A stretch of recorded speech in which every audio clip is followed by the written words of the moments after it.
just about ready to take off. Once we get that clear there,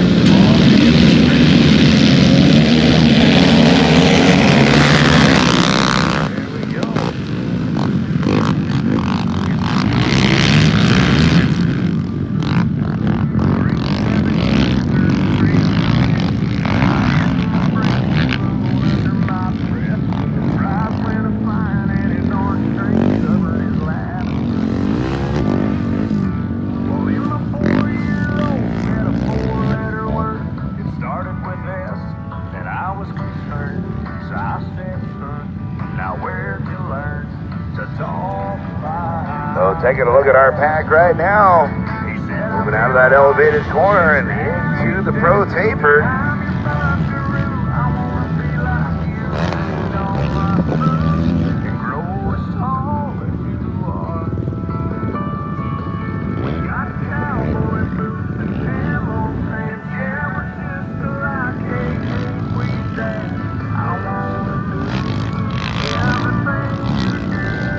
Alright, so from here it looks like Schoenheim might be our leader, followed by Judson and Ponte. Or Pate, maybe that'd be the easier way to pronounce that. Nope. Schooner is not our leader. Trying to get a good look at that numbers, and when they are tiny, it is next to impossible to read them until you get up close to them.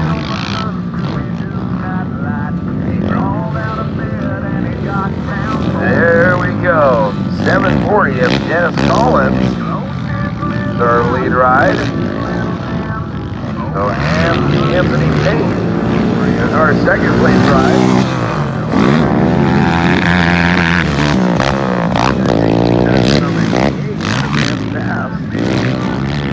He's going to be our third place ride.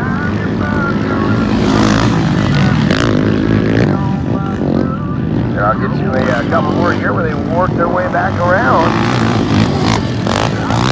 This time of day, a lot of the number plates start to get a little dirty, so please make sure you're cleaning those off. And get a quick reminder that the bike is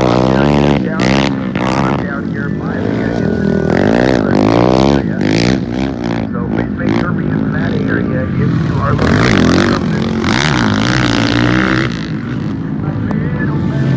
Please do not do it up in the parking lot or up on the sea line. That is a huge no-no. So we can't pressure wash or wash anything up there along that area. Not to mention it flows downhill into your neighbor's campsite, which also is not enjoyable. So please make sure we're conscious of that. You're more than welcome to come on down and use that wash area pretty much any time. Looks like our 755 here is all locked up. Unfortunately, one of our side-by-side episodes here today. You know, there's the challenge right here of side-by-side races, is that they're fantastic to have. They're fun as hell to drive, but you break one, and number one, it's hard to get parts, within the weekend for them, because not much is interchangeable between one or the other. So it's dang near impossible unless you got a bunch of spare parts with you, or you happen to be in a town where somebody's open really late on Saturday and early Sunday, something like that. So it's really difficult to get them fixed, under those circumstances ordinarily. So a lot of times if you break one and it's not just like an axle or a shock or something that you may actually have laying around, then it's pretty much game over for the weekend at that point in time.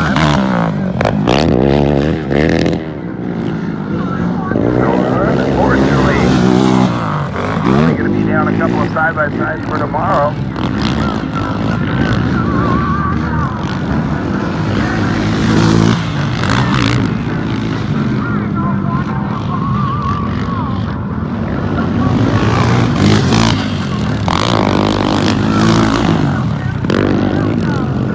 So Pete on the number 32 out of Marysville. And Collins on the 740, followed by Judson. There's your 1, 2, 3. It's more like between the pop-ups now.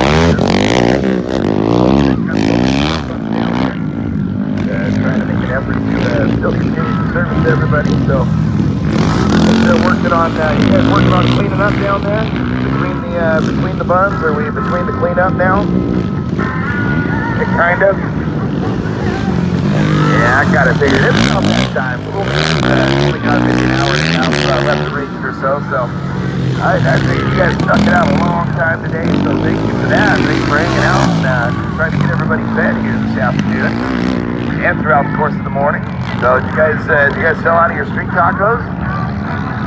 Almost? Oh man.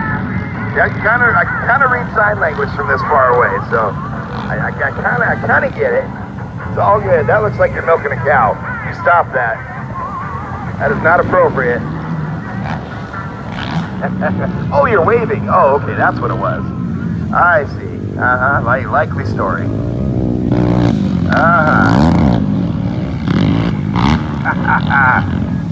Fat dance. Alright, here we go. 32 paid out of Marysville. Doing it way out front. So he's got a pretty comfortable lead over Collins and Judson. Second and third here in Moto number 8. So Moto 9 on the line right now. 250 production. And we're on the Moto 10 production. Followed by numero 11. And 11 is going to be side-by-side pro open class. That's going to be the turbos and all that good stuff. So side-by-side pro open is really just code for unlimited budget machine, pretty much. That's where you just take your checkbook and just throw away the calculator to balance it. You just keep writing checks until it's where you want it. Pretty much. That's where that goes.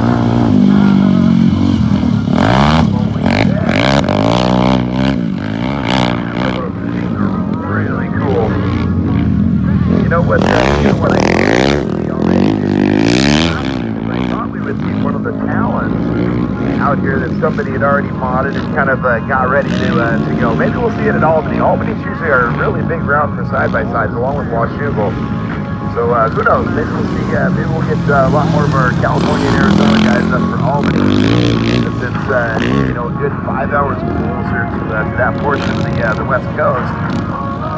But yeah, usually at Albany we get a huge number of side-by-sides coming to that particular weekend, and I'm really interested to see good grief, the TRX is coming back.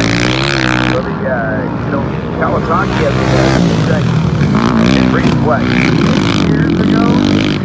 Something like that. It was a long time ago that they came out, and it was kind of the only one of the bunch, really. And then the side-by-side market kind of started to develop and took off a little bit, and really went from there. And then everybody came in with their own stuff, and now we've got on to making a Talon that I have not seen out on a track yet. But that, tell you what, the thing looks pretty cool, and it looks like it's set up pretty well. So it should be really interesting to see once we do get one out on a track. And in fact, I'd love to, demo one at some point. It'd be really cool to see if JMC could get Honda to, give us one for the weekend or something out here to demo for potential buyers. But yeah, that'd be really cool. But I'm surprised we haven't seen one of those. And I'm surprised we haven't seen a TRX either, a T-Rex either. So, just interested, and I've noticed very few of the Can-Ams as well. And those are really, they're a good side-by-side, man. Those things are set up pretty well, but they've got a really long wheelbase that is a challenge for a track. So it's much stabler at high speed, like through, more of a worksy style rig, where you're going to be going through high speed, high speed, things like that.